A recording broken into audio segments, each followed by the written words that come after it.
works and how to set up markers. So when you add markers, right, at first on the logic track, you right click, you can add loop region, which is this type of region that loops. You can add destination marker, which are these gray markers that say, oh, this is like I don't know, a region for start music, this is a region for end music. And you can also add tempo markers, which are like these blue markers here that specify the tempo, and you can add transition markers, which are these green ones.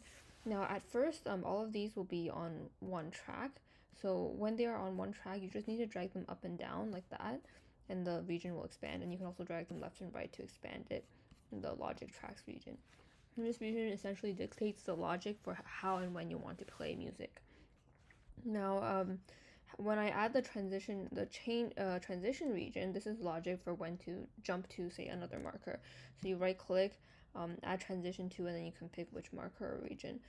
And then right now I have this transition. When I add that, it will create this little block here at the bottom, and then you can specify the change condition. So say like this must happen only when the change value, and this is when you go add parameter condition change, right? And then we have the change parameter here.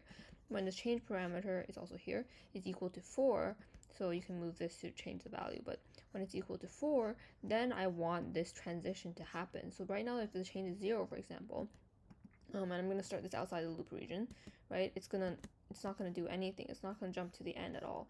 But if I raise this change value to 4, it's going to jump to the end. You see that jump there?